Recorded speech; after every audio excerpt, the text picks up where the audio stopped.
What's up, you guys? Shawn Ross Sapp. It's Fightful. It's May 20th, 2022. Your post-Smackdown, post-AEW review. I've got Kate here. Kate, how you doing? Hi, I'm hanging in there. How are you doing, Shawn? I would hang in there a lot better if your mic didn't just blow my ears off. But we'll let Kate adjust that. There have been plenty of adjustments in WWE. We'll be able to hear Kate talk about it on her 360p camera that she has there. But I am clear as day on my end, sir. Is my mic better? Are you happy? yeah, it's Are much things better? I mean, Are it's kind of better. Usually, Shawn? Is usually everything okay for you, Pumpkin Patch? Are we all right over there? Usually, microphones are towards people's mouths like this. Right. And normally, my computer would be facing the other way, but there's a leak in my apartment, and I'm waiting for it to get fixed. So I'm not going to switch Wow. the whole setup. You show up like once a month, and then you come in here and you yell at me for my setup. Well, I mean, listen, it was nice of you to find a potato that still worked. That worked with your modern setup. It was nice of me to carry the show on my back while you took naps. Is that what you mean to say? What? What? Leave a thumbs up, guys.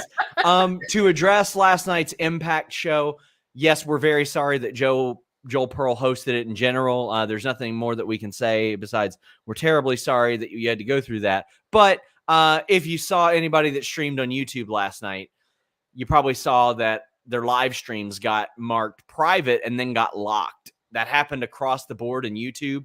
It was a YouTube screw up. We can't really do much about that, but we did re-upload the post-Impact podcast. It is up on YouTube now, but it was on podcast platforms everywhere. It was on Twitter, all that good stuff. So go show that some love. I really wish that we didn't have to re-upload it because the numbers were looking really good and all that, but either way, you can go check that out. It was probably Joel's fault. Yeah, I'm going to blame Joel for the whole YouTube thing. All of YouTube, So the first time I ever got internet at my grandmother's house, it was like dial-up internet. And she was hesitant to get internet anyway. And I did. And like it just so happened that like that day, all the phone lines went down in our town. Like they had to work on them for 2 days. She thought us getting internet screwed them all up. Broke the town. You get such heat that you broke the town by setting up your grandmother's internet. Broke the town. But we got a lot of great content for you guys. A Gabby Ortiz interview that Lily did. I know that Kate was excited about that. We also got Jonathan Gresham interview that dropped today. Lots of good stuff talking about modern age grappling. Check it out, guys. You guys are going to like it an awful lot. Yeah, as I see, I can now make the original Impact show, Impact review public. So either way, it's messing with our numbers, but just show them some love. There are not any post-Impact live shows on major wrestling websites. So I thought that that'd be a good opportunity. And Joel and Krista did really, really great. I want to thank Blazed Radio for pointing that out, by the way. But get your super chats, get your humper chats in. There is plenty to talk about tonight, and I have some clarification here.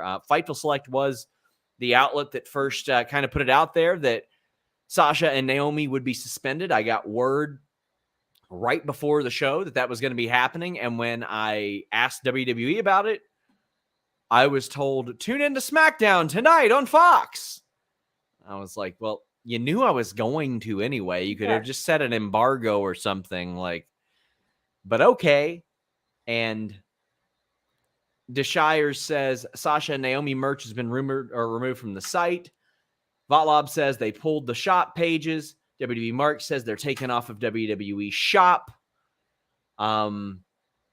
Yeah. So there's a lot of people that are freaking out and they're like, what does this mean? Does this mean they're gone? They're not gone. WWE just confirmed with me, not released in any way. It's a suspension. But yes, they are off WWE shop.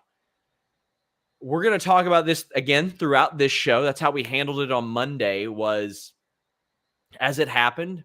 We talked about it at the top of the show, but We talked about it throughout the show.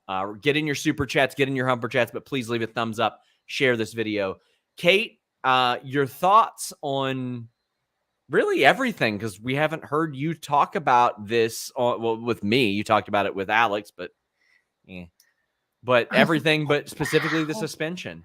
Burying Alex, that's rough. But I think starting with tonight, I find it funny that they immediately stripped them of the titles and are going to hold a tournament, because imagine if they had just held a tournament while they had the titles. Like, it's a little insulting to them further, in my opinion, if that now they're going to suddenly pretend to care about this division when the whole issue was that they weren't caring about this division before, right? Like, maybe if you cared about the division when you had people strapped, you wouldn't be in this situation. I find the sudden urgency around women's tag team wrestling very convenient to their narrative.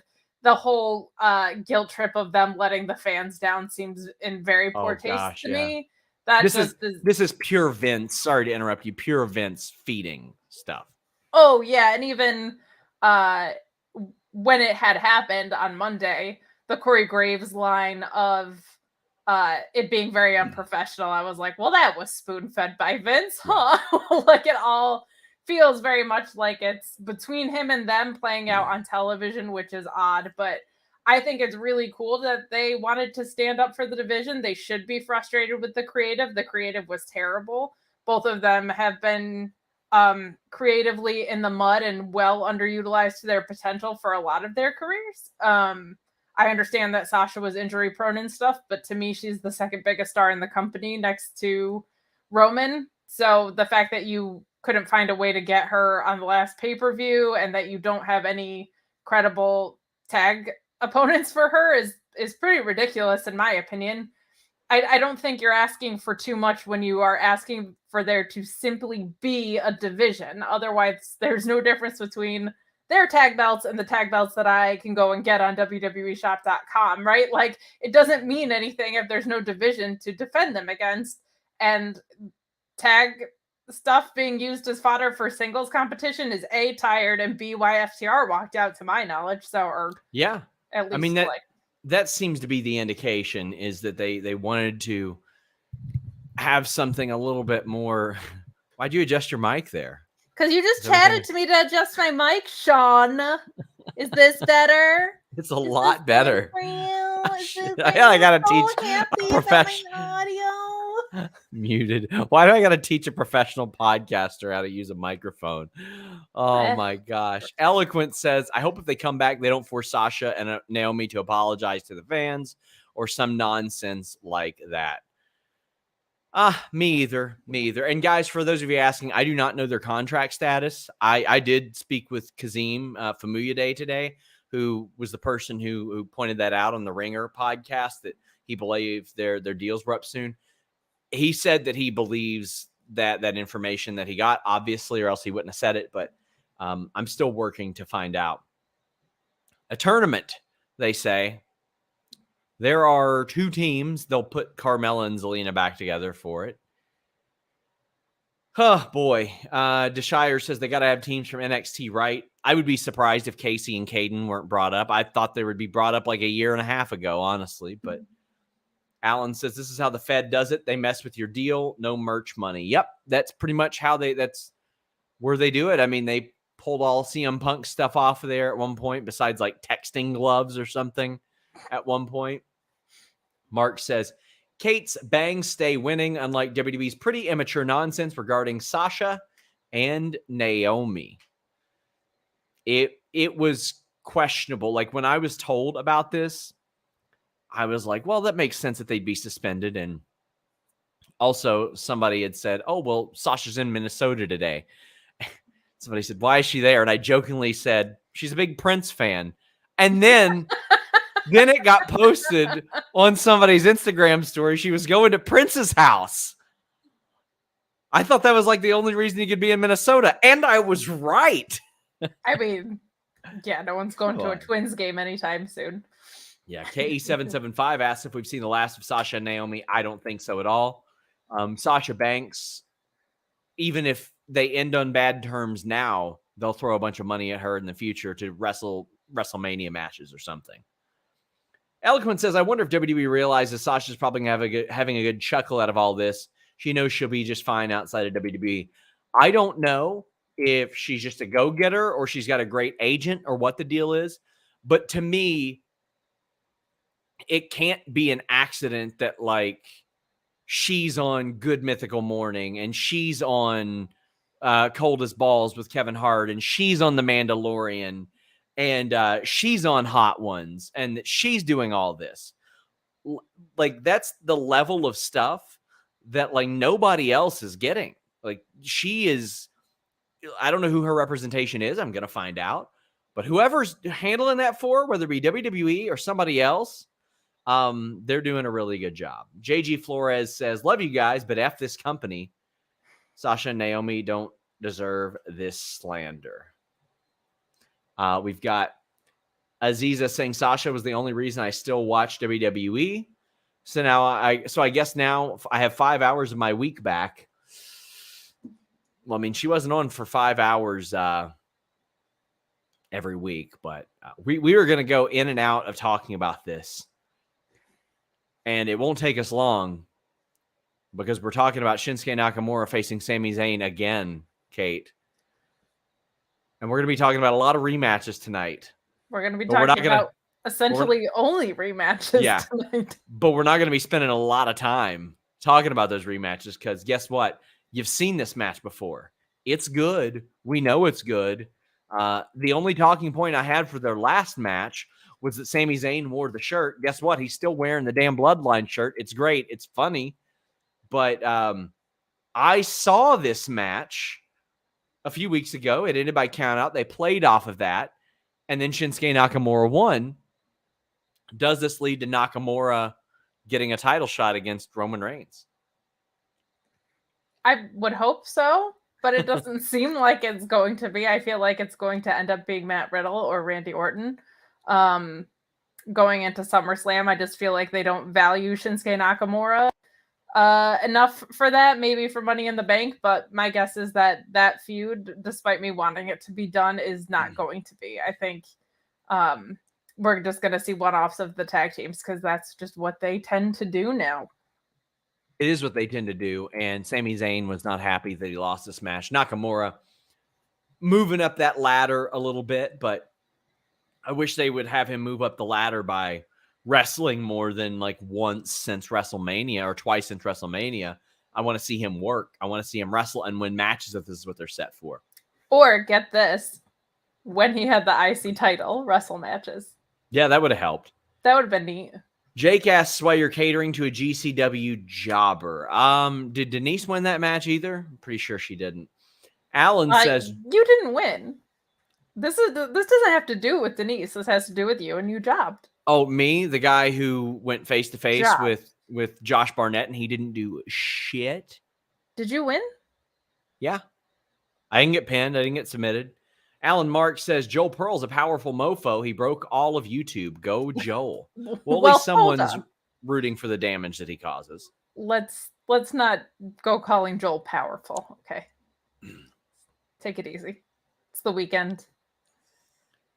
Easy says, are we getting the call up so they'll have all the gold? If you mean the current tag champs in NXT, I could see that too. I could see them getting called up at any moment. Honestly, that could happen at a moment's notice. So I would imagine so. M. Dare says, WWE can kick rocks. We fans need to stand up by stop watching their terrible programming. We watch because we love that the talent, despite the terrible way they're treated and utilized. They're both legit top 5 most popular in WWE. I would argue that right now, there are actually more talent being protected on the main roster than I've seen in a long time covering WWE.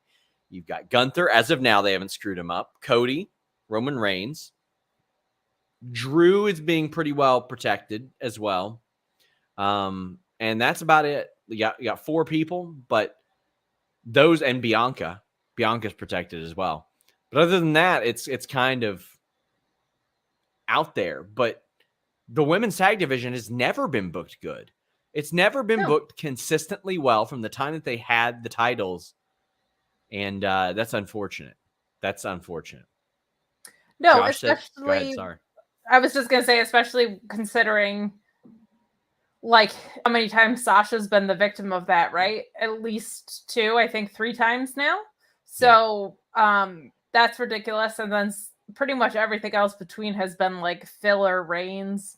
There was Charlotte and somebody for like half a minute that was basically just to pad Charlotte's resume. Nikki ASH. Like it's just it's never felt like a priority, not even when they introduced the belts. Like, that's pretty sad. Like, out the gate, you didn't care and you went out of your way to create these belts. It's kind of bewildering what the point of introducing them was then. Somebody said 4 isn't a lot, but someone said 5 is 4 more than normal. That's exactly right. Somebody says you forgot Seth. Seth has not been protected. Seth's eating L's all the time. James says, I hope all turns out well, but it says something that Sasha and Naomi walking out has garnered them more sustained attention than winning and defending the very title stripped from them. Exactly.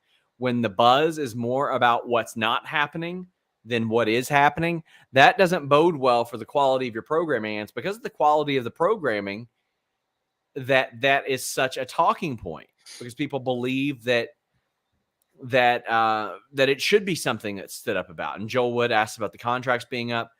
Do you think it's for both or either of them in WWE? I don't know. I'm going to work to find out. There was somebody that indicated to me there was some time left on Sasha's deal, but I don't know that. I know that when she re-signed, they were signing people to a lot of 5-year deals. They were locking people down, but things can change. You can get that adjusted just like Kevin Owens did at one point. Alan Mark says 2-team tournament. Isn't that just normal WWE programming? Same match 49 times, a 50-50 booking. So Xavier Woods faced Butch. And they had a pretty solid match. We have seen it before. We've seen it twice before. This is the 11th match in 2 months between these two sides. Butch gets the win with a quick pin. He darts out of the ring through the crowd, and Pat McAfee wonders aloud if he has to poop real bad. That was a good point. And then Ridge and Sheamus beat up Xavier. Again, I'm not going to talk about this match because you've heard me talk about it a bunch of times already. The guys can both work. Woods gets the win with the quick roll up, and he says that he's yeah. Sorry. Respect the name. Yes, he gets beaten up afterwards, and he says that he's bringing the what is it? That he's bringing somebody along that they're not gonna like to face off next week. Now I'm intrigued, but this is the most important part of it. The most interesting part of this is that I'm excited to see who he brings. I don't know, like, I mean, Tyler Breeze is back and stuff, but I don't know if he would qualify there. Like, I didn't know Tyler Breeze was back, to be honest. Well, yeah, he's back doing up, down, down stuff. Oh, I see. Yeah, sorry, I should have clarified before people wrote articles. Yeah, there's just the juice was gone from this feud like 8 weeks ago or something. There's just nothing here. It's not Big E, so I don't really care who it is that they bring in, because until it's Big E, that's just not going to mean a lot to me. I think it's going to be Drew. Drew, who you just said was protected. Yeah, he'll get the win. For those asking, no, the Sasha Naomi thing is not a work at all. Not a work. Please stop saying that in our chat. It's not a work. It's not a work. Cody, was not a work. This is not a work. Stop thinking everything's a work. Backstage, we have Max Dupree. Brian Sullivan says, why are they changing names already owned by WWE? This is the former LA Knight, the former Eli Drake. He is leading a group of male models. I assume Mace is a part of it because that's who has been working the dark matches. He's been working it in like business casual stuff with Jordans on. And Sonya signed him to the deal. And Adam's like, well, that's not going to work. And he goes, well, yeah, it is, because I got a contract, buddy. So we're going to see more of that. What do you think of the name change to Max Dupree? And how do you think this goes? First of all, it's Max Dupree for some Thank you. reason. Thanks for that. You're welcome. It's stupid. I don't need a male modeling agency in my wrestling. Why? What's wrong with male models? Unless Ben Stiller comes back, yeah. He says, but why male models? Why not male models? Because I would like them to be wrestlers. And why do they just keep taking fragments of Breezango and breaking them off and handing them out? Like Austin Theory gets selfies. Yeah. Breezango gets like the model. I can't wait to see who gets the detective gimmick. Right? That'll be next. But if they give me a reason to care, that'll be cool. I really like LA Knight. I don't think there was a need to change his name at all. LA Knight is perfect for even this gimmick. LA Knight is like, that sounds like a male modeling agency guy's name. Like, that sounds perfect. And it was already owned by them. So now it seems like they're just changing names for the sake of changing names. But if someone can make me care, it's LA Knight, so I'll give it time. But I do not care at this moment in time about Mace. I know how to make you care. How? Manscaped.com code Fightful. You know these male models are using that. Summer's coming, the sun is shining, the shirts are off, and you want your balls to be smooth. You heard that right. Your friends at Manscaped are here to make sure your beach balls are as smooth as Floridian sand. I don't know why they put that in the ad copy, because I don't want sand near my balls. Sand isn't smooth. Listen, they wrote it. I said it. You also just said balls wear shirts, so... In summer, you want to kill some cold beers and barbecues, not kill the vibe with your pubes peeking out of your swimming trunks, or kill your balls in general. Thankfully, Manscaped is here to help. And right now, 20% off plus free shipping with the code Fightful site-wide all the time. How about that? All the time. It's not just now. It's not just this product. It's everything. 20% off plus free shipping with the code Fightful.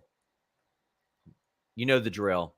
You don't want your balls throwing up the big X and having to get checked out by a doctor. So use Manscaped. That Lawnmower 4.0 trimmer features a cutting-edge ceramic blade to reduce grooming accidents thanks to that advanced skin-safe technology.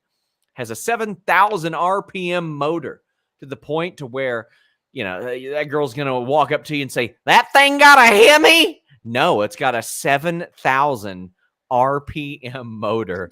A multi-function on-off switch can engage a travel lock and gives you the ability to turn a 4,000K LED spotlight on and off when needed. It's waterproof too. And once those weeds down there are taken care of, look after yourself with those liquid formulations. The Crop Preserver.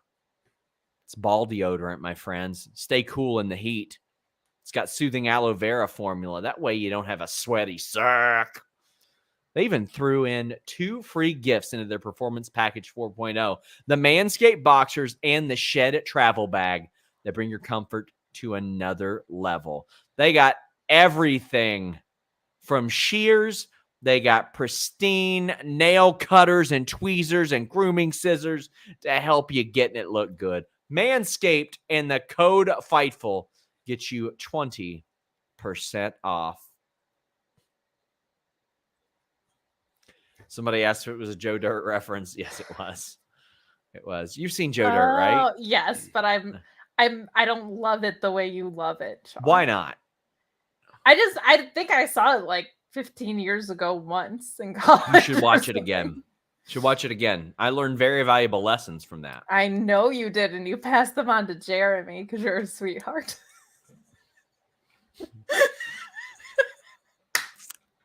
Yep. Snakes and sparklers. Snakes and sparklers. See, I listen. See, sometimes. and even our audience knows it. Snakes and sparklers. And you get great headlines that make Renee Paquette want to unfollow you, probably, but it's all good. She didn't. She finally followed me. Wonderful woman, that Renee Paquette. What a lady. Nerd Guru says, this company, man, the audacity they have to say what they did, but worse, they want to have a tournament with probably thrown together teams, which is why they walked out for having a lack of F this company, F it so hard. Sasha were to leave, she has every right to. She's one of the few people I don't want to see in AEW. Frankly, she's bigger than them, and the treatment of their women would not entice her. Hollywood Banks is the way if she leaves. I get the feeling that if they end up with Sasha Banks in AEW, a lot of things are going to change with that women's division. No offense to anyone there already, but yeah, Sasha, and it's that's sort of transformative. Yeah, it's an awful lot like Ronda Rousey coming to the UFC. I think it's a game changer. It's like a reason why things change as well. Dream Ninja says Sasha is the best there, and the only reason I watch WWE anymore. F this company. We're getting a lot of F this companies. WWE needs Sasha more than she needs them. Yeah, I would say so at this point. Yeah. But yeah, I agree with that point as well. If they had a tournament's worth of tag teams, they wouldn't be in this position to begin with. Yep, that's what I'm saying. And tournaments are like the one situation where I kind of have leniency and forgiveness to thrown together tag teams, because it makes sense in that situation. Like, hey, I want tag team gold, I'll go find a friend. Like, that actually works. Cade says, hey, Shawn and Kate, doubt it's possible. Could WWE theoretically add the suspension time onto Sasha's contract? Yes, they can. Because Sasha is not coming to work. They can freeze the deal. They absolutely can. Mark says, Sasha and Naomi disappointed millions of WWE fans. Quote, is WWE trying to spin the narrative as if we don't live in the day and age of social media? Yeah. Yeah, I mean, this is a lot different than 2002 and Stone Cold Steve Austin taking his ball and going home, which he says he regrets. Although, if you look back at Steve Austin's point, he had a really good point. Maybe don't do Stone Cold Steve Austin versus Brock Lesnar on Raw in a King of the Ring match.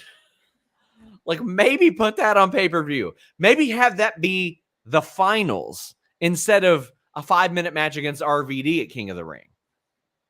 Just saying. He was Not right wrong. too. Not wrong, that Steve. We had Happy Talk.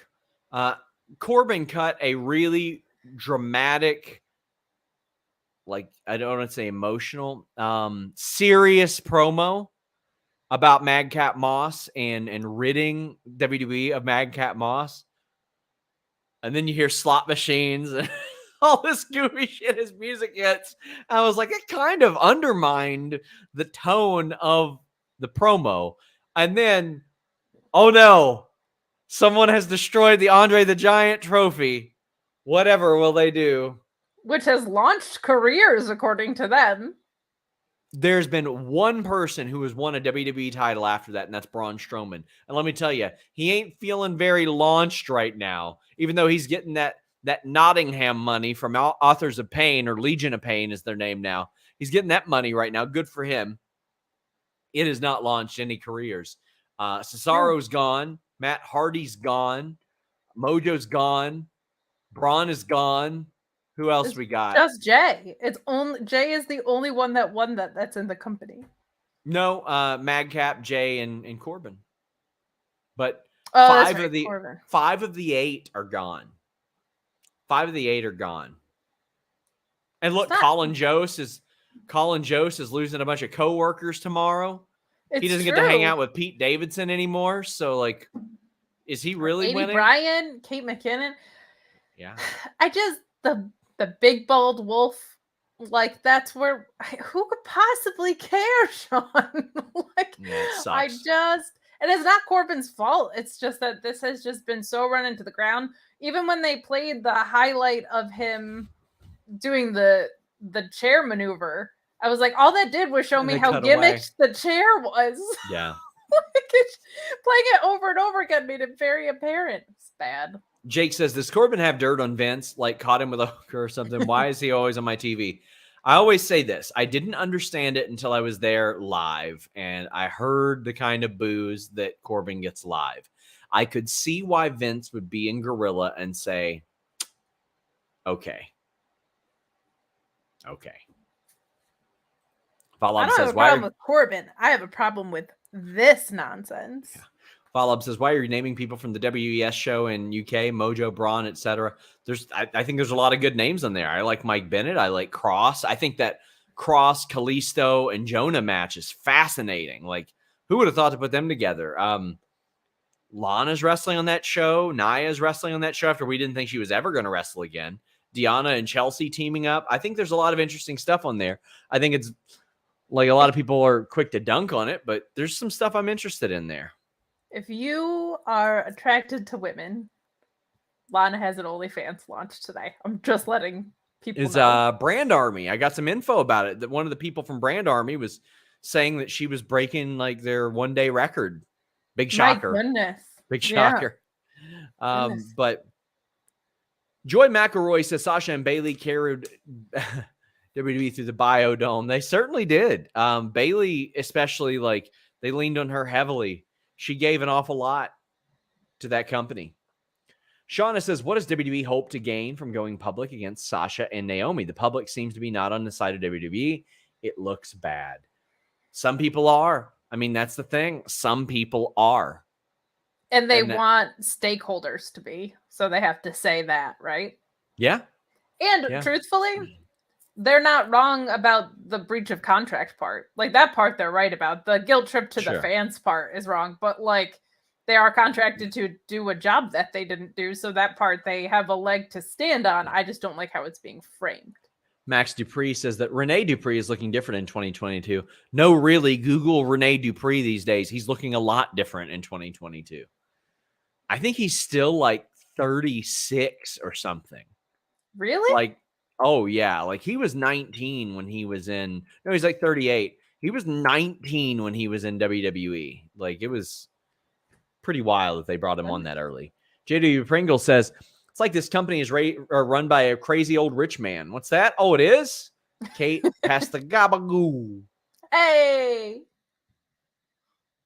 We got Gunther versus Drew Gulak. Now, let me tell you, even though this is a rematch, I'm good with it for a couple reasons. That Ludwig Kaiser intro of Gunther is so good, and the presentation is so great. Thus far, they have done right by Gunther Walter across UK, NXT, and SmackDown. Like, all the way through, they've done well. Gunther beats that ass, to be expected. Sorry, Drew.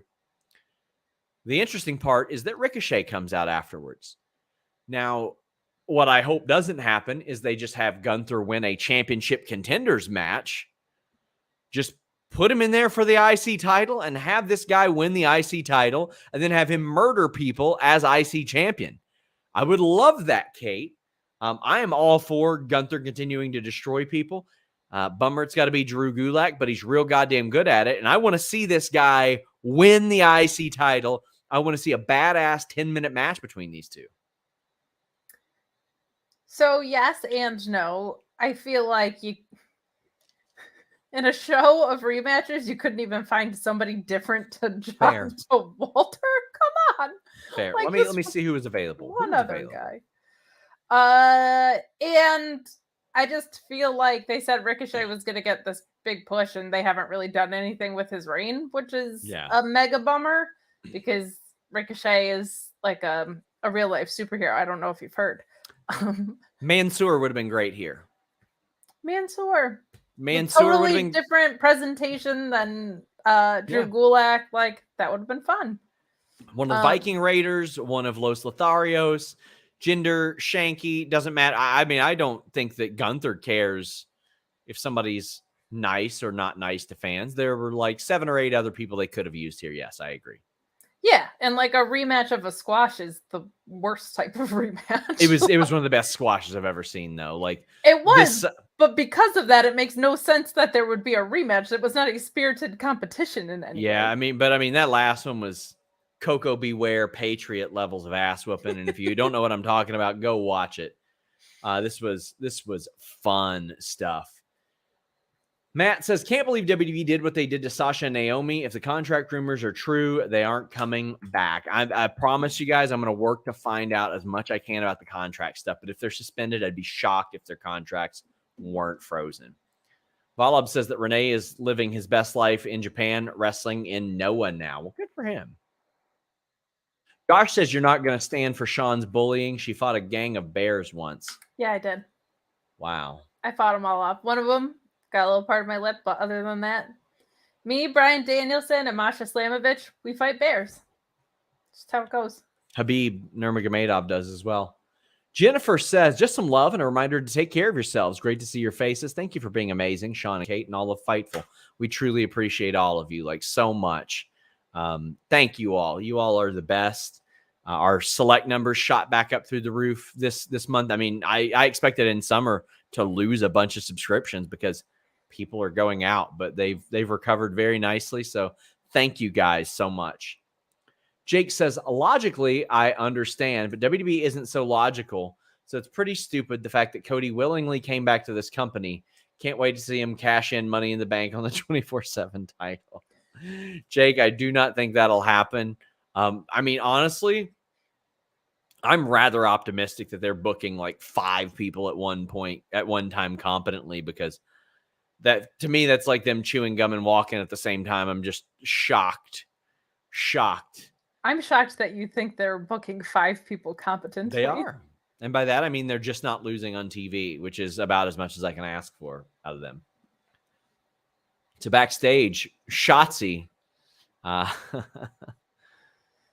is yelling at Aaliyah, and then Raquel comes up and Shotzi yells at Raquel. And I thought this was probably one of the better promos I've heard from Shotzi. Her promo delivery ain't quite for me.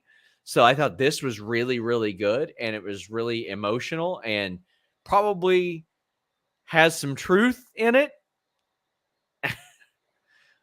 Somebody says 5 is a stretch. No, it ain't. I listed the 5 earlier. There's 5 people on that show that haven't been losing lately. But as far as Shotzi, she loses to Raquel. It's an okay match.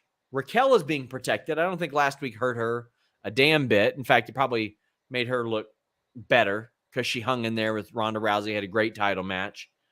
And I'm good with this. It wasn't Raquel's time, and AEW does this a lot. If it's not their time, they'll have them lose a title match, then they'll just rebuild them. It's just, the thing is with AEW, so often that rebuilding comes on dark where nobody watches it, relatively speaking. This came on SmackDown on Fox. We knew she was going to beat Shotzi. She's probably beating Aaliyah next week. I was fine with this. Yeah, this was fine. Last week what do you want me to say? It wasn't the best match I've ever seen. Hang out with Alex too much. That's all. I'm going by what's in front of me. I'm looking forward to Raquel and Aaliyah next week. No. Come on. The match was good. I have a problem with Shotzi kind of dropping to Raquel. That should not be her status, but like, that's where she's at right now. Raquel looks great in this. Shotzi got her ass kicked in this. Like, it was fine. I don't know what you want me to say beyond that. Also, it shouldn't take 3 of the 4 horsewomen being inactive to feature other women on your program. But I am glad that it was. I'm sorry that you found the word fine to be a damning term. Riot DR says, watching Raquel gives me Diesel 94 vibes. Naturally cool. But what if you smile more? Almost as awkward as Butch being called a child. Listen, I know that based on what you've seen out of Raquel, that seems out of place. That is legitimately closer to her than the gimmick that you've seen over the last 2 years. I assure you. Oh, lots of super chats still about Sasha and Naomi. Dream Ninja says, WWE clearly has no clue. Does Vince really think this crap is going to fly with Sasha Banks fans? Sasha stands go hard for Sasha. Keep up the great work, SRS. That they do. But I don't think he cares. I don't think he gives a shit, to be honest with you. Ken says, think about it. If Sasha goes to AEW, she can finally face off against the legends of New Japan. I mean, they ain't going to do intergender matches there. Daniel says, I don't know why Sasha and Naomi stuff is being announced on TV. Whether what they did was right, I don't know why WWE is trying to deal with this quietly. Or isn't trying to deal with this quietly. Well, yeah, I mean, I wouldn't have done it that way. I would say that they are sidelined and could not meet their obligations, and they're going to do a tournament as a result. Or, I don't know, just forget those damn titles. Wait, they already did for the last 2 or 3 years. They forgot about those titles all the damn time. That's kind of the point here. But yeah, I would be handling this privately. Mark Quill says, Sasha and Naomi disappointed the fans. Says the company that for the better part of the year has been a heel promotion revolving around the top bad guy trouncing everyone in his path. For the better part of a year? For the better part of a year. How about the better 649 days or whatever the hell how about how about for the better part of I don't know, a decade since they were pulling around Daniel Bryan. Jake Salazar says 11 years later, CM Punk is still right. Vince doesn't care what people want. Exactly. It's about what he wants. And that's okay. Ultimately, they're making money hand over fist. But I'll tell you one thing. That ain't the snakes and sparklers method that I've come to know and love. That is true. CM Punk has been right about literally everything, including when he blocked Shawn. So, well, he also unblocked me. So how about that? He was right then too. After he said that he wasn't going to unblock me. I know. You're welcome for that. You know what did it? I name dropped Joe Kenda. That's it. That's totally what it was. Do you know who Joe Kenda is? I don't. Is it a hockey thing? Well, first off, he's the fucking legend. Pardon my language. He's a homicide detective in Colorado Springs that solved like hundreds and hundreds of homicides. But he has a show on Investigation Discovery, and he tweeted about it once. CM Punk did. And I quoted Joe Kenda because he's known for his very dry sense of humor. And I think Punk probably thought I was being a dick and probably looked at my profile and saw wrestling writer blocked. Like, because at that point of his life, why wouldn't he, right? Correct. I block people for less. I block people all the damn time. But when I name dropped Joe Kenda, I think that's when he was like, got to unblock this guy. That guy. He's on the level. So he's like a shoot homicide investigator? Yeah. This isn't like a show. This isn't not a work homicide detective. No, he's not an Elliot Stabler. He is a shoot homicide detective. I can't do that stuff. I can't do the murder investigation stuff. It creeps me out. I mean, that's a line of work I would have gotten to if not this. So I'm very interested in it. Pastor? Murder investigation or wrestling journalist? Well, I mean, investigating literally anything is kind of what I'm good at. But all right, I would have liked that. Just looking at dead people all day. Brandon Charles Powell says, just heard they're doing a tournament to crown the new women's tag champs. A tournament involving who exactly? Congratulations, Brandon. You're going to be entered into your comment. Women's tag team champion. You're the winner. They fired Eric Young. He was a former Knockouts tag team champion. He could have been in this thing. There you go. And Santina. There you go. Oh, man. Valab says, if Max Dupree doesn't start a faction where he recreates the Kevin, your dog died meme, then what are we even doing here? If you don't know, look it up. I don't know. I don't know that meme. Kevin, your dog just died. Oh, yeah. I've seen that. I assumed it was a reference to The Office, but now I have to Google it. Leo says, Sasha and Naomi did not let me down. Screw you, WWE. This smear campaign by WWE is making me so uncomfortable. And this tag team tournament is a joke. Well, the tag team tournament is a joke, but hopefully the wrestlers show out like really, really hard and they make it good. I hope. What else do we got? Oh, we're at the end of the show. A rematch of some sort? Kind of. We're at the beginning of the show as well. Because there was a 15-minute open. And you know what? I thought that the context of it was good, but it didn't need to be 15 minutes. This could have been 5 minutes. I didn't need 6 minutes of walking down to the ring. I didn't need to catch up at the beginning, especially if you're going to play replays all night. I loved Paul Heyman name-dropping The Rock because that gives us shit to talk about. Among others, that wasn't the only person. He mentioned The Rock, but when you say The Rock and Roman Reigns is in the ring, your ears perk up a little bit. Yeah, that's a thing. It ain't by accident. The Wild Samoans quite a few times, which was good. Yes. Or fine. However, saying, oh, they're doing something the Wild Samoans couldn't do. They didn't have 2 sets of tag titles. And if you say, oh, well, yeah, other companies, well, then in that case, you still got plenty of other tag titles. FTR are just as close to unifying those damn things as anybody else is. So the promo I thought was good. Roman like smiling and grinning as he hugged the Usos was a nice touch. How'd you feel about the opening promo? Don't say fine. I thought it was dandy. How's that? They didn't really say anything. There was no new information here. It was delightful, Shawn. I laughed. I cried. No, I didn't feel like they really said that much. I liked Heyman's portion of it. I did like Roman's facial expressions. They were nefarious, and I always appreciate that. Yeah. But like this whole thing being booked in reverse made this feel weird and predictable, which is what the match was. Though a banger. It was not as good as I had anticipated. There was this spot in the middle of the match where Riddle hit the turnbuckle and they ended up working over his hip really hard, but he stopped selling. The ref threw out the X. They had to check on him. But then we come back from commercial after thinking, is this match going to continue? Because they rushed to commercial. And he's getting launched up into the damn air and hit with like a double spine buster. But the match to me was not what I had expected. I thought it was going to be just like a barn burner, a banger. It just wasn't that. I thought the pace of it was slowed by that, and you couldn't have possibly predicted that. And the finish, I liked the finish, but it took away from the actual in-ring stuff for me. But after all those months and months and months of Roman Reigns getting helped out by the Usos, he helped out his cousins. And he doesn't do that nearly as much. But I thought that it was a natural finish. Roman wants as much power as possible. And we got that. And the Usos combined the titles. But they're not combining them into one title, because that's one of the things I liked about RK Bro and Usos. RK Bro is like, we'll carry around one set.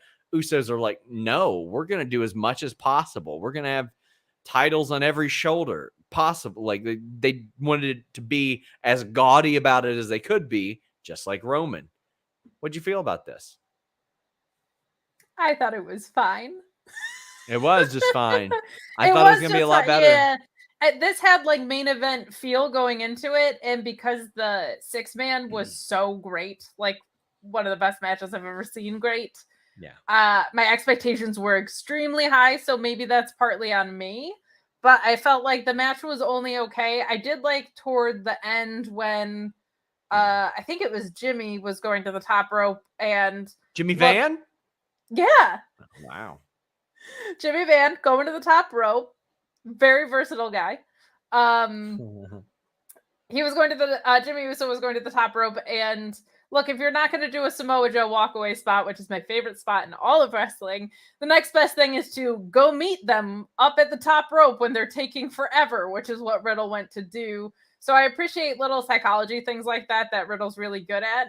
But this match was like kind of only okay, and then I felt like the ending was super predictable. Like, of course Roman's going to interfere here, and of course the Usos are going to win. So it made wrestling sense, but it was very predictable. And when you're unifying titles, like I would much prefer a clean victory here after everything that's led up to it. It diminishes it, in my opinion. However, Roman did a great job making that spot go lightning fast, and his facial expressions at the end on the side were great. I really, really liked the way he participated. But like, it's a unification match, man. Just let him fight. I mean, I'm okay with that finish, all things considered, because they're going to lead to Riddle and Orton getting world title shots, I would imagine. But I loved how much they hyped up this match all throughout the last week. But there was so much time killing on this show, made my head spin. Matt says, hey, from Buffalo, Sasha debuting in AEW would be a game changer for them, similar to Moxley showing up in 2019 or Bryan coming in last year. Yes, I agree. I think that she is just as important as probably Danielson coming in, because of such an addition to the women's division that she would be. I don't know that would happen, though. Kayla says, would RK Bro have won despite the storyline? I mean, no, this was the plan pretty well from the beginning. Shane says, where would you rank Bloodline as a faction in wrestling history? Oh gosh, I mean, way down there. NWO, DX, Four Horsemen, New Day are above it. Bullet Club are above it. I would put Black Combat Club above it already, to be honest. What is it? Blackpool Combat Club, I would put above them already, to be honest. I wouldn't yet. That's fair. That's early, but it's just one of my favorite things that Social Outcasts, like Evolution, somebody mentioned. Like there's a ton of them. Riot says Usos are the first. Pretty sure Carlito and Primo were walking around with 2 sets of titles. The Dudleys too. There's a lot of people, a whole lot of people that have done this. Shawn says, when does Cody get his title shot? I would say SummerSlam probably makes a lot of sense to me. Mark Losper says, Heyman mentioning The Rock. What fake gold-plated prop are we getting at the next WrestleMania? I just want to say, I don't think The Rock versus Roman Reigns should be for the title. I've said this over and over again. Head of the table of that family. And because Roman Reigns doesn't have that title, he's paranoid that the real head of the table is going to provide more. Nerd Guru says Undisputed Era was greater than Bloodline and NXT. Yeah, I would agree with that too. No, and that's not me saying that Bloodline was bad. Like, I think they're good, but for sure, a lot of people mentioning the Shield too. I can't believe we left that off. Yeah, the Shield, obviously. Jake Salazar says Solo Sikoa getting called up as Justin Uso and being dual IC and US champ. I think that'd be cool too. But now I kind of want Gunther to win that title. So I don't know, maybe not. I don't know why you would not call up Solo Sikoa right now. I know I watch NXT as a part of my job every Tuesday, but that guy could come up tomorrow, and I feel like so much of the Bloodline has gotten very stale. He could make it real interesting in a real hurry, especially if Roman is taking time off from in-ring. Like, it seems very obvious to me. Reminder, guys, get in your super chats, get in your humper chats. We are going to continue talking about Sasha and Naomi throughout this show, even through the Rampage review, because it is the hottest topic. But get in those super chats and humper chats to get your question or statement read on the air. This week, we have interviews with John Gresham, Gabby Ortiz, and AJ Francis, the former Top Dollar. Next week, I got Hangman Page, filmed it a while back, but there is nothing topical in that interview. But it's a fun interview. It is a very fun interview, at least what I caught of it on video, which added to the bit. But it's a good time. You all will like it. Also, you broke some news on Fightful Select about Stephanie McMahon. I feel like we're glossing over that, and that was a big one. Yeah, nobody's talked about it. What about her taking some time away? Yeah, that to me felt like a big deal. It was a big deal, but I'm working on more on that. Nick Khan has taken over a lot of her duties. I confirmed that with WWE. Like, I know a lot of people look at him as like the boogeyman, but he's getting like really high marks in WWE for his performance and the financial performance under him. Jake says we're going to get a gold black Adam lightning bolt. Mark says, am I out of touch? No, everyone outside of Bruce Pritchard. That's what's wrong, says Vince Principal Skinner McMahon. Jake with the kind words saying he appreciates us, and Mark saying Kate runs the New Jersey Combat Club, the group that fights bears. Look, if you go hiking, there might be bears. And there might be a couple of hiking trails here in New Jersey. Jordan Play says, allow Toxic Attraction into the tag tournament, unify those tag titles, and allow them to float between all 3 shows. It works. I agree, Jordan. In fact, they should have never instituted those NXT tag titles. We said it on every show back then. It was the beginning of the end for women's tag team wrestling there. It restricted them an awful lot. Mark says, if every title's on SmackDown, why should anyone watch Raw? So we can see Cody versus Miz get interrupted by Seth again? That's a very good point. I'm not going to argue it. That is a very missable 3 hours. Every week, it's a missable 3 hours at this point. Jake says, at this point, it's WrestleMania, Backlash, and a cell. My notes were titled SmackDown Backlash because so much of this was what was on the card last week or adjacent to that.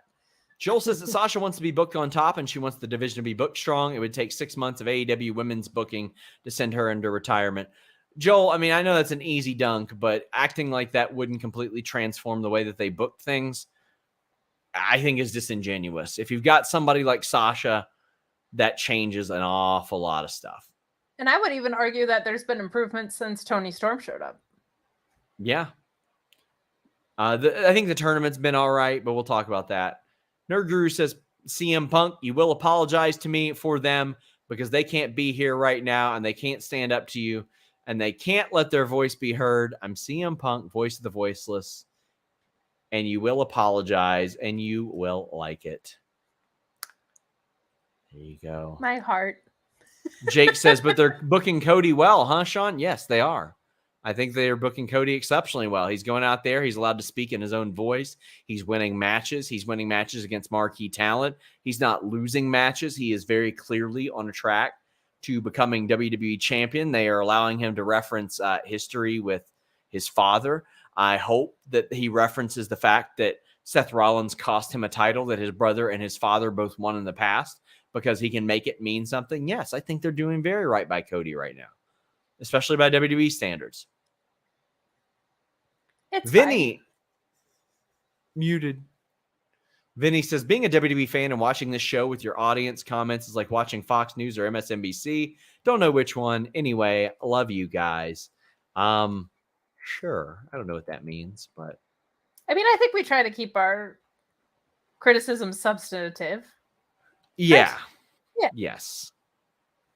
Mark says the timing of the main event post-show with showing super sad fans, WWE statement about Sasha and Naomi disappointing people was something that was on the back of my head when seeing the closing angle on SmackDown.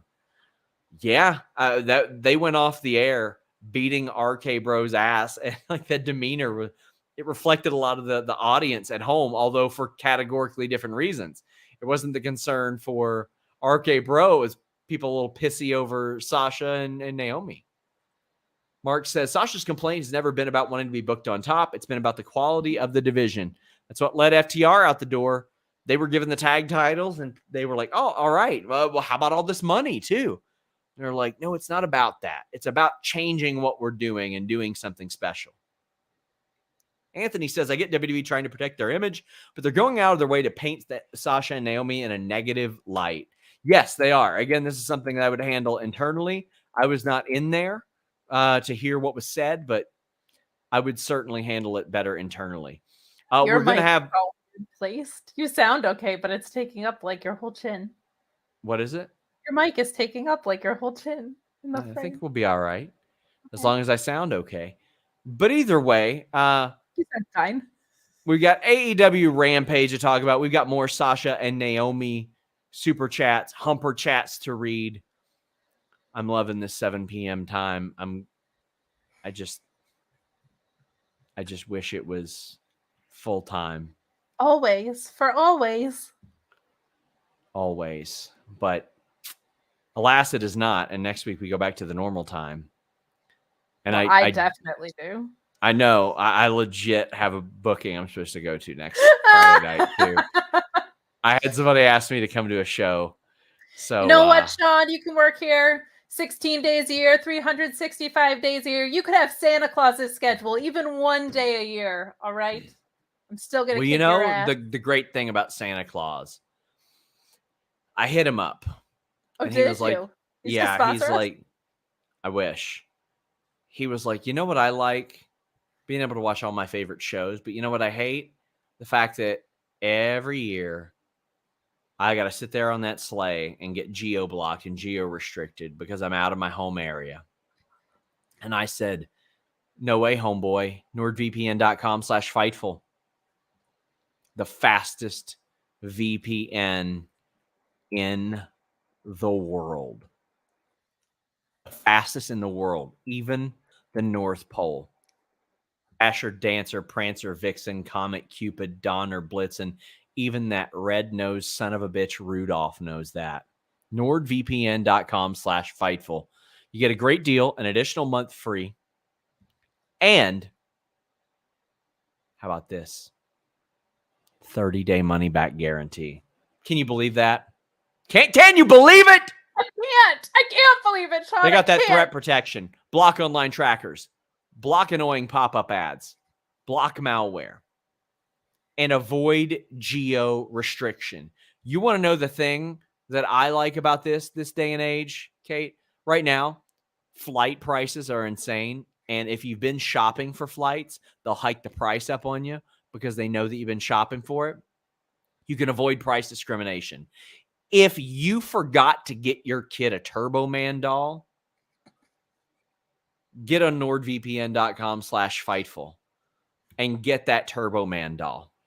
In fact, I'm just going to say, you're going to hear me yelling off into the distance right now because I'm so excited about this. Shawn, are you taking off on Santa's sled? But I'm not lying.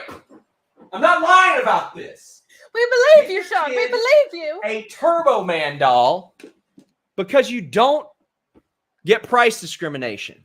nordvpn.com/Fightful. And if you don't believe me, how about it? Turbo Man. Turbo Man. I wouldn't have been able to get this without nordvpn.com/Fightful. It's true. You ever seen that movie? Of course.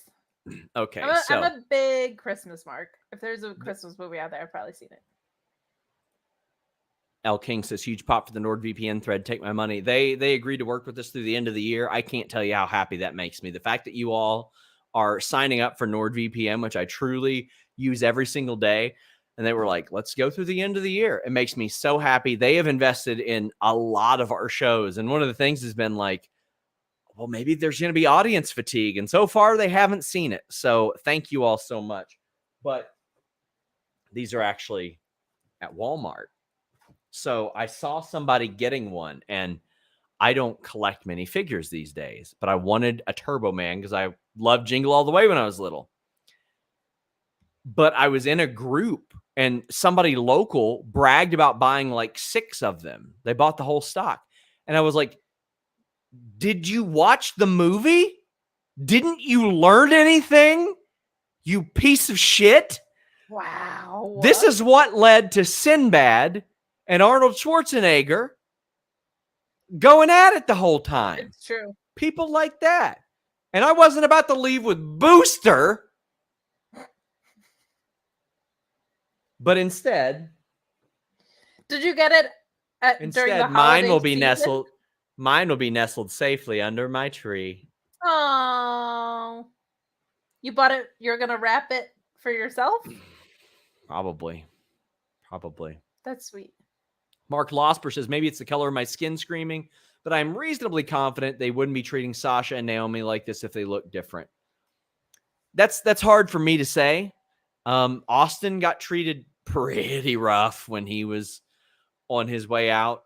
For all he did for that company, wrestling with a broken neck, he got hosed pretty hard. But eventually they changed their tune on it. But there was still that underlying like guilty tone. But it's really hard for me to say.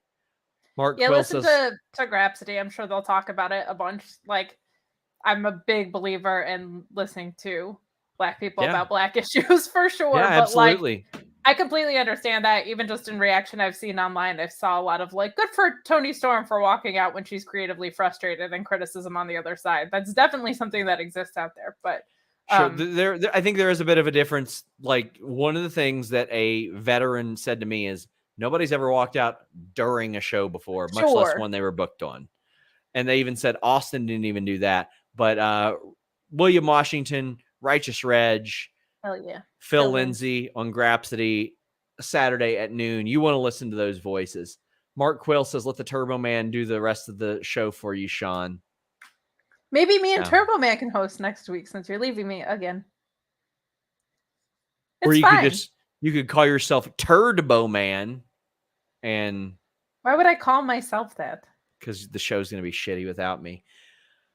Jordan Play says, everyone should remember that Sasha with AEW is no longer Sasha Banks. No more boss time, no more theme music, different act. She's Mercedes at that point.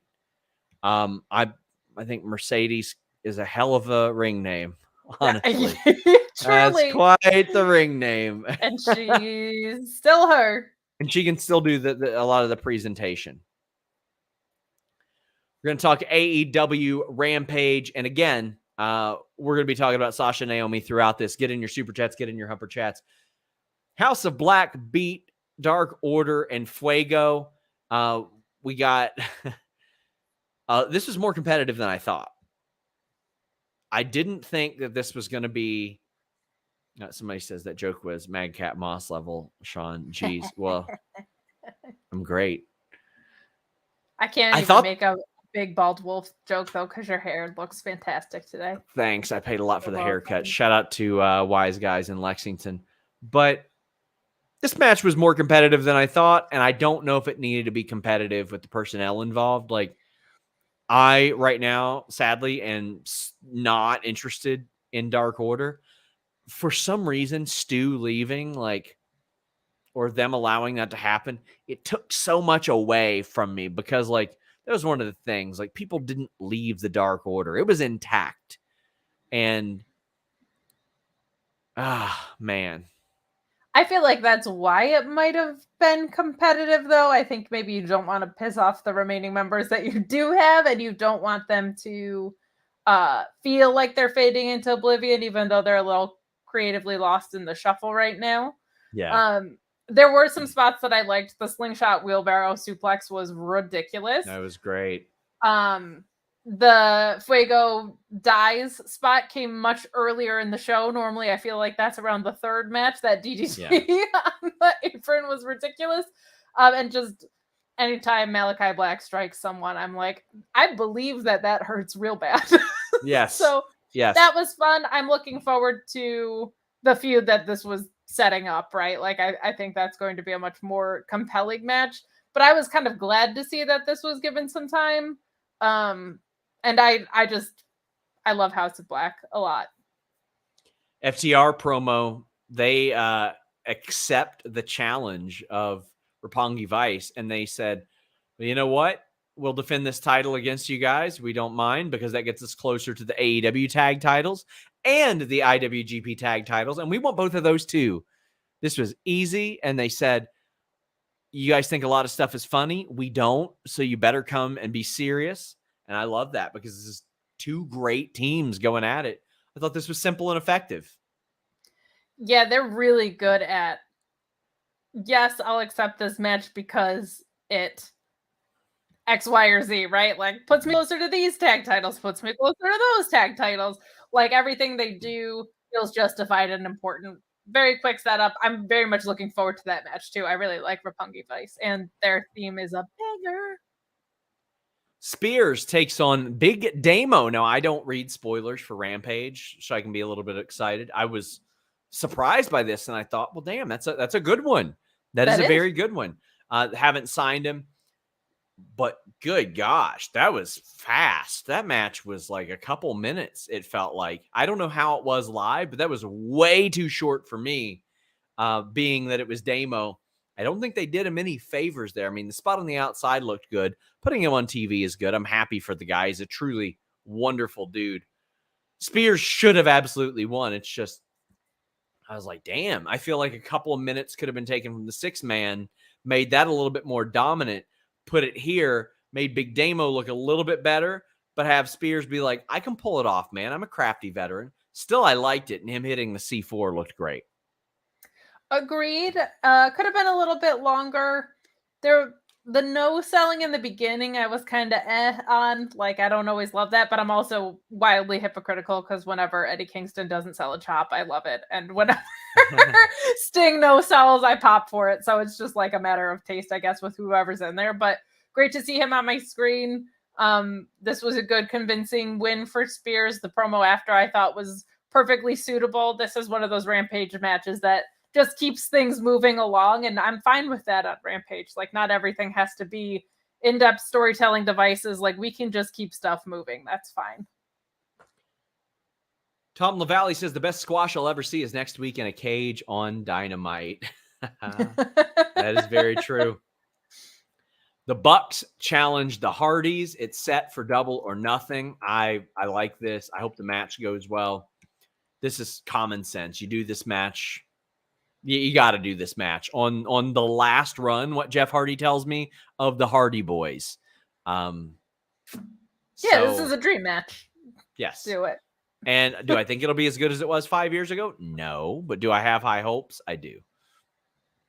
Pam DeBear says, Shawn, why is Kate so jealous of you? Just a fan of yours trying to get down to the bottom of this. I don't know. I think if there's one thing we've learned, it's that Kate loves attention, especially on social media, positive, negative, indifferent. She's jealous of my knowledge of Joshi wrestling. That's for sure. That's definitely true. She's jealous of how hot my bangs are. Okay. I was in, and now that's over the line. Yeah. You should be jealous of me. I get to do this, and I don't have to work nearly as hard as you. I gave you family medical advice before the show. Like I'm wonderful. Like for free. For free. I'm just saying, if it comes down to jealousy, you should be jealous that I get to do this and I don't have to work nearly as hard as you do. I just ride your coattails as long as I can, buddy.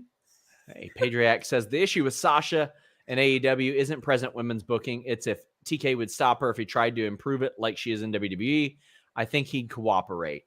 I think so too. I actually do think so.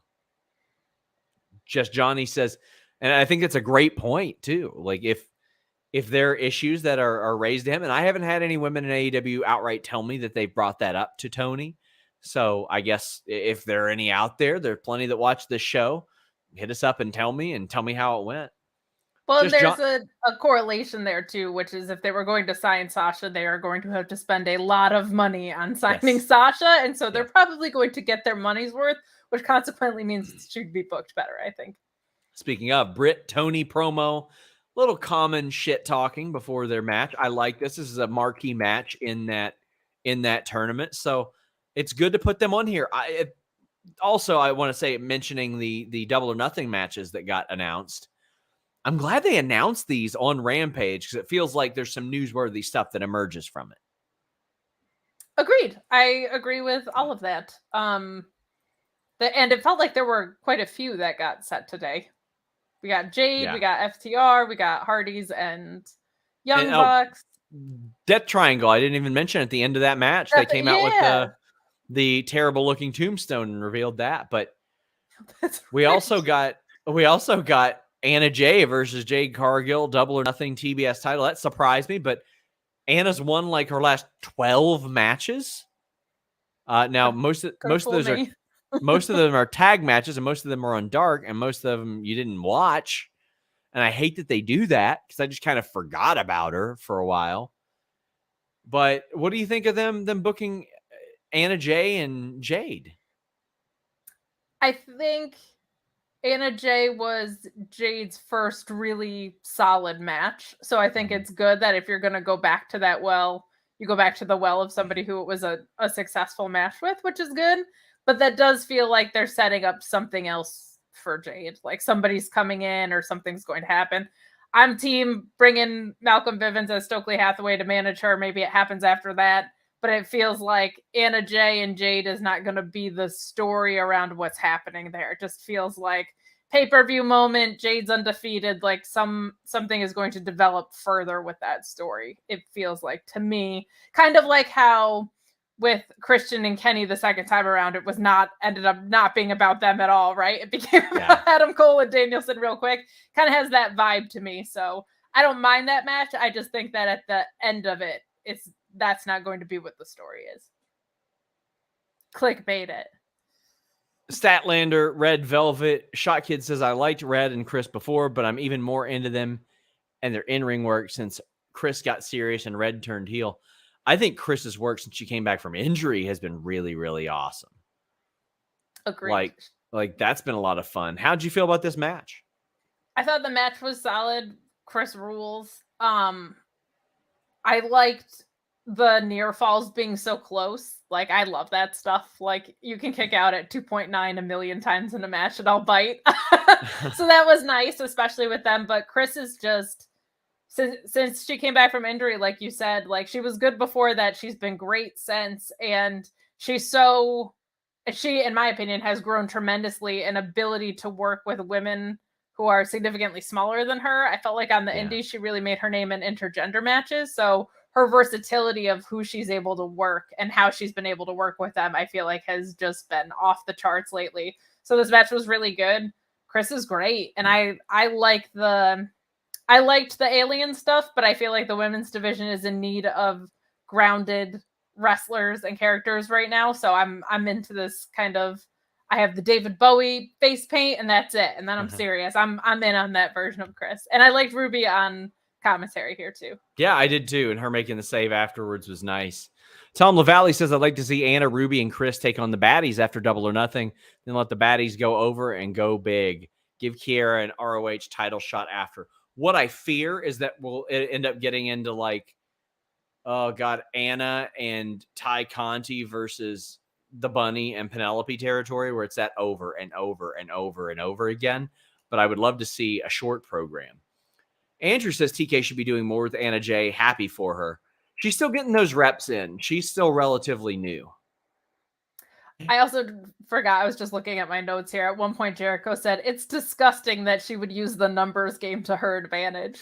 What a sneaky little commentary. I love it. I love that. Sometimes he's got those gems. Sometimes he pulls them out. Hey, what's that over there? Go ahead. Sorry. Oh, this was better with both Ruby and Regal being there because it kind of like justified him being in character a little bit more tonight. I like him better in that role. It seems like Regal tries to get himself over on commentary and on the mic a little bit more than I'm used to. Like, since he's not reined in as much. I mean, we've had 2 Regal segments go overtime already. Like, so I would like to see that reined in a little bit. Like, but also what I'd like to see is just if Dan Lambert can say the same shit for 4 straight months, I want to see Regal talk about nothing but shoving toothbrushes up his ass every show. Like, kind of like how Lambert grabbed the mic and just screamed some stuff. Regal's like, shove a toothbrush up your ass. And then he's outside the ring. Oh, man. Nathan DePaul says, understand the criticism of not really having any sort of build here, but I'm just happy to see Anna on television. Yeah, I'm happy about that as well. Sorry for the stutter there, but I agree, and I just wish they would utilize what's on Dark. Like, show us a highlight. Hey, what's that over there? Says Maki Ito should try to join the baddies. I would love that. I think that'd be great. I want Sunny Kiss to be a baddie. Really bad. Jade can say we've got an international celebrity joining the baddies, and it's Maki Ito, and the other 2 get jealous. You do a quick program. Joel says, if Sasha and Naomi's contracts are up in 2 months, do you think the suspension is to add time to their deals so it would give them more time to negotiate? I think Naomi will return before Sasha. Yes, I do think that's what it is. I do think that's how it'll work. They're able to freeze those deals. They're obviously freezing them out of merchandising. Deshire says, do you think Valerie Loretta keeps her name in NXT? Nope. She ain't that famous. But I do think she's coming in. Hey, what's that over there? Says, even though you guys are reviewing Rampage, Vince should do whatever he can to get Jacob Fatu into the bloodline. Well, what he can do right now is either pay MLW a bunch of money or wait several years. They had their chance multiple times to get Jacob Fatu, and for some reason they didn't. Tom says, Sunny Kiss and the baddies. Yes, Kate. I think Sunny Kiss would be a fantastic addition as well. Speaking of fantastic, that HOOKHAUSEN and the niece Smart Mark Sterling video is amazing. It was a training video where Smart Mark Sterling's getting hurt by getting thrown around by one of the toughest in-ring competitors. You've got Hook casually training and Danhausen just in amazement at the casual training Hook is doing. This is so good. This is a classic example of a wrestling promotion just leaning into something the fans wanted for a little bit. I love it. Everybody wanted HOOKHAUSEN, so they gave us HOOKHAUSEN. I love Danhausen also just hanging from the monkey bars like a bat. Like, that kills me.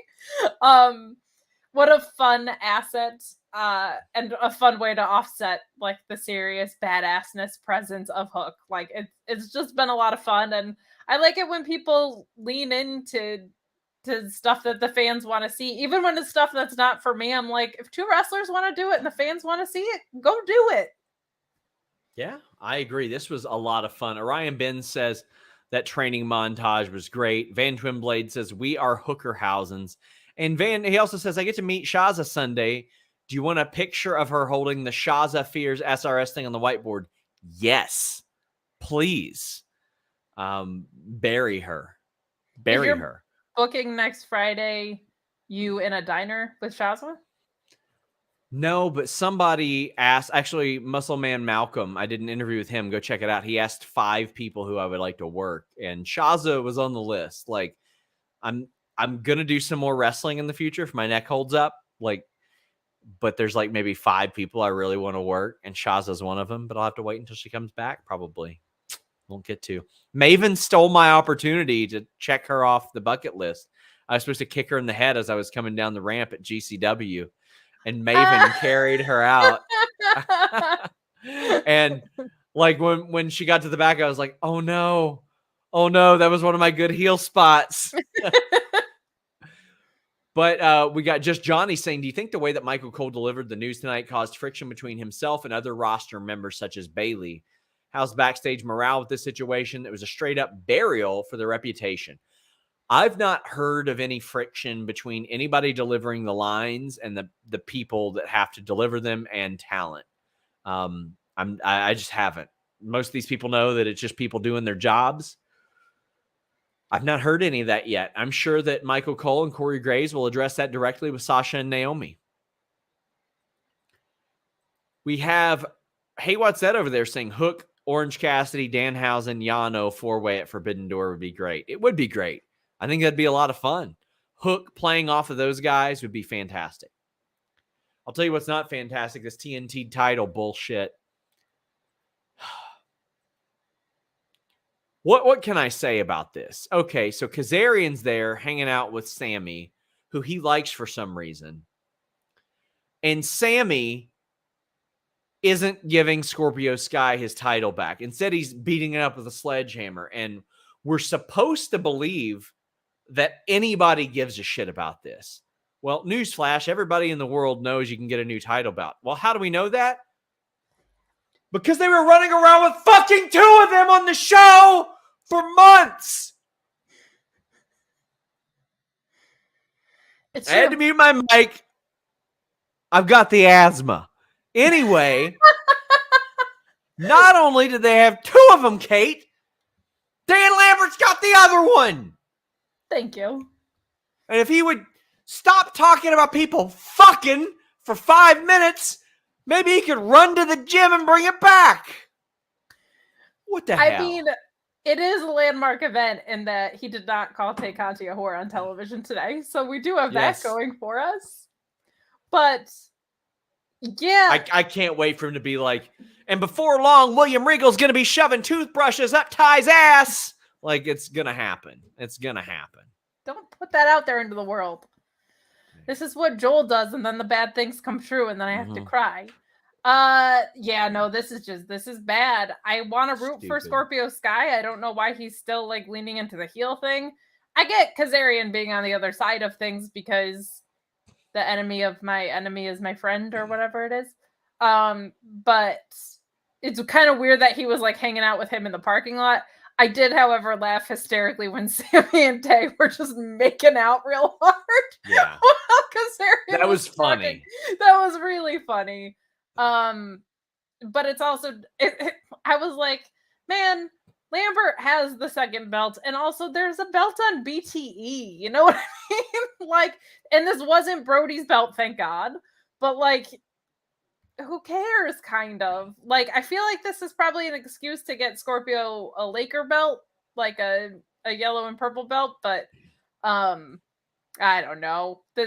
This program is not for me. I don't need to see this match a 3rd time even. Like, I don't know why we have to run this back again. I felt like the whole point of the Battle of the Belts match was a double turn, and now that's not even real, and we're running this back. It just feels very odd and offbeat to me. Mark says, remember when Miro held the TNT title? Good times. They were good times. And Cody. And Allie says, Shawn, am I one of the 5 you want to work? Yes, I legitimately named you in that interview as one of the 5 people I would want to work. I think it was Ali, Shaza, Akira, one of my coaches, and I can't remember who the fifth person was. But watch the damn interview. How about that? Watch that one. I would love it if you were like Hangman. Hangman. Like, Ali, Shaza, Hangman. Alan says, Shawn, tell us what you really feel. It was just so stupid to me when they said that. It was so stupid to me when they were like, oh, what now? The title belt's been destroyed. You've got another one. I got this other one in the back. Riot says, Tony needs to give it up. As long as Sami and Ty are making out on TV, the boos will rain down. Yeah, it seemed very much like they were trying to make them like a baby face-ish in this, but not really, because they were making out right there. So I don't quite get it. I thought that the way that they had seemingly turned Scorpio was perfect. I would have rather Kazarian went heel than Scorpio Sky at that point. Like, because then there would have been a reason for him to be hanging out with Sami and Ty too. Oh, well. Mark says, I don't understand why the TNT title angle is what it is. Sami and Tay's tweet was fire if they only were facing some baby faces. However, Danhausen finds the destroyed TNT title and starts demanding he's a champion and starts wearing it. I like that idea too. Like that he claims ownership of the TNT title and eventually works his way into a title match that way. Nerd Guru says Rampage has turned into an inconsequential show with me for a dead feud being the crux of it. Supremely insensitive to destroy a title, especially Brody's title, and to have it done by some scumbag no one likes. I don't agree that that's Brody's title. They very much retired Brody's title. Like, they very much like it. There will never be one like that. And they said this one is Brody's title. And I think they were trying to further the story of like that they desecrate the title, right? They did like the we had sex on it thing, and now they're doing this, but like it's just not clicking. And Brody Lee probably would have been like, I don't give a shit what you do to that belt. Like, correct. If it gets heat, get heat. Mark says, I really want Miro to come back, beat up literally everyone who's involved in this program, cut a 30-minute promo that God has forsaken all of them, then walk off with the title. This is garbage. Man, 6-7 months without that guy. What the hell are we doing? Get him back on TV. I'm ready to see the guy back. Or like, I don't know. You had a chance to put it on Andrade. Yeah. Well, as we wrap up, the BCC defeated Dante and Matt Sydal. I mean, we knew who was going to win here, but I thought this match was ending in the LaBelle lock. I thought it was over. I thought it was a wrap. Dante getting out of that added so much. And like 3 or 4 minutes later, it's still going on. Elbows are raining down. I thought this match was a humper. This is the best match that I saw all night. This was a blast. Dante getting to do his stuff. You hate to see what happens with Darius. You just hate it. You hate to see it. But Dante shining again. I want them to run back the story. And I mean, obviously Leo Rush ain't there, and I feel bad. That left a real gap in the Dante story. But the story to me was Dante Martin's the belle of the ball, and everybody wants to recruit him. But Darius is like, that's my brother. He's my blood. They come back, they have one quick match, and they reunite. Like, he shows that he's just as good as Dante by beating Dante. They hug, and they're a team. Like, to me, it's right there, but I loved this match. It was incredible. Yeah, I don't know. I feel like I get a little gift every time Bryan Danielson's in the ring. Like, and this might be my favorite version of him. Like, I love everything about this heel Danielson. I also love how you can tell he's having a blast too. Like, there were parts of this when he was on the outside of the ring where you're like, that guy is having some fun.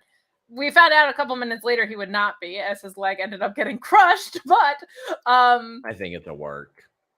Oh, really? I think it's a work. 10 minutes to fix that.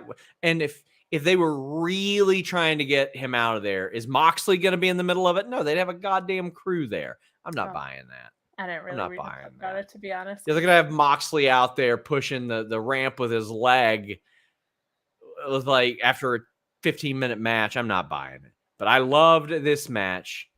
Deshire's what? do you want, Kate? Talk about the match to do the job I was asked to do. I was trying to get that humper chat, but whatever. Go ahead.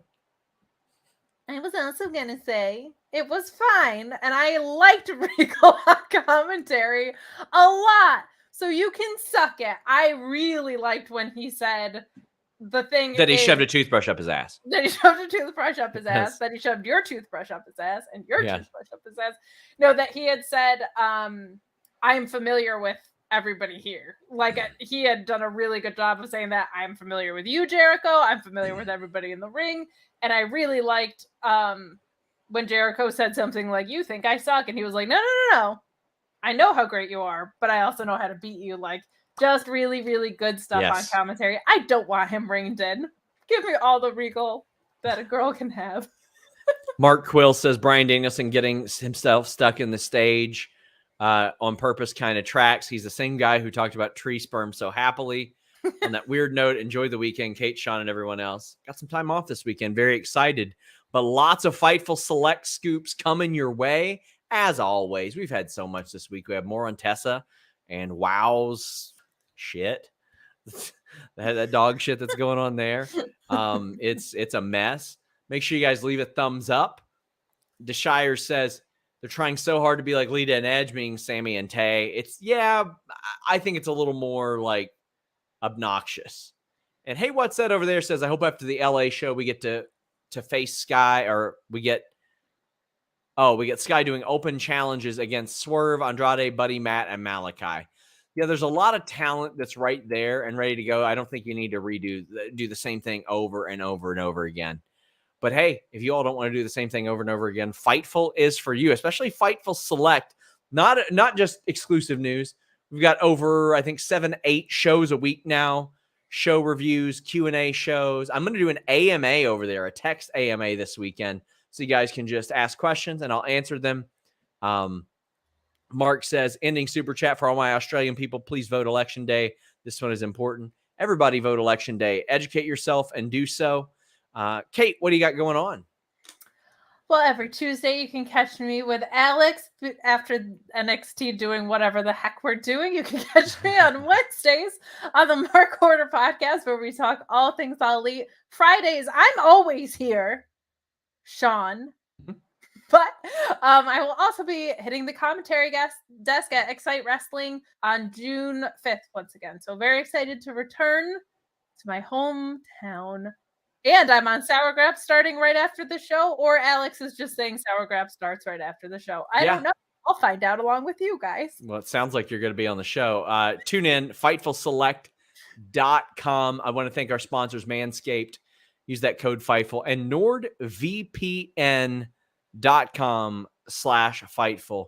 I greatly appreciate you guys. Next week, we have tons of Double or Nothing coverage. I'll be here for the post show. It's the first post show that I've done live since Revolution last year, since the pandemic era.